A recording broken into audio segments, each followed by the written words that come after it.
Histoire pourquoi les chiens remuent la queue. Un homme riche d'une certaine ville possédait autrefois un chien et un chat, qui lui étaient tous deux très utiles.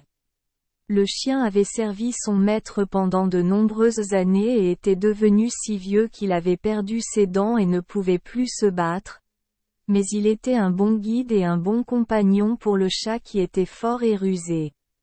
Le maître avait une fille qui fréquentait l'école dans un couvent assez éloigné de chez lui, et très souvent il envoyait le chien et le chat avec des cadeaux à la jeune fille. Un jour, il appela les fidèles animaux et leur ordonna de porter un anneau magique à sa fille.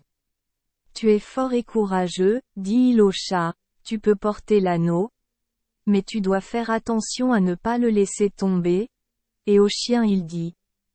Tu dois accompagner le chat pour le guider et l'empêcher de nuire. Ils ont promis de faire de leur mieux et ont commencé.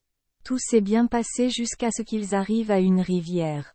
Comme il n'y avait ni pont ni bateau, il n'y avait d'autre moyen de traverser que de nager. Laisse-moi prendre l'anneau magique, dit le chien alors qu'il s'apprêtait à plonger dans l'eau. Oh non, répondit le chat, le maître me l'a donné à porter. Mais on ne sait pas bien nager, argumenta le chien. Je suis fort et je peux en prendre bien soin. Mais le chat a refusé de lui céder l'anneau jusqu'à ce que finalement le chien menace de la tuer, puis elle le lui a donné à contre-cœur. La rivière était large et l'eau si rapide qu'ils furent très fatigués, et juste avant d'atteindre la rive opposée, le chien laissa tomber l'anneau. Ils cherchèrent soigneusement, mais ne purent le trouver nulle part, et après un moment ils se retournèrent pour annoncer à leur maître leur triste perte.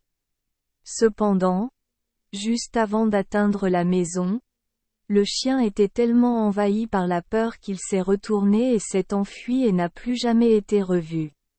Le chat continua seul, et lorsque le maître la vit arriver, il l'appela pour savoir pourquoi elle était revenue si tôt et ce qu'était devenu son compagnon. La pauvre chatte avait peur, mais du mieux qu'elle pouvait, elle expliqua comment l'anneau avait été perdu et comment le chien s'était enfui. En entendant son histoire, le maître fut très en colère et ordonna que tous ces gens recherchent le chien et qu'il soit puni en lui coupant la queue.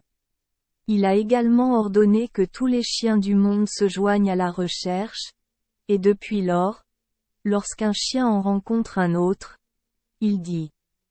Êtes-vous le vieux chien qui a perdu l'anneau magique? Si c'est le cas, ta queue doit être coupée. Puis aussitôt chacun montre les dents et remue la queue pour prouver qu'il n'est pas le coupable. Depuis lors également, les chats ont peur de l'eau et ne traversent pas une rivière à la nage s'ils peuvent l'éviter. Merci les enfants des Esperluette Croisillon 39. Avoir écouté des contes de fées au jour Esperluette Croisillon 39. 8. Espérons que les histoires apporteront aux enfants des moments heureux et significatifs. Si vous aimez notre chaîne, veuillez appuyer sur le bouton S Esperluette Croisillon 39. Abonner, pour ne manquer aucune histoire intéressante. Je vous souhaite une bonne nuit de sommeil et de beaux rêves. Rendez-vous dans la prochaine histoire.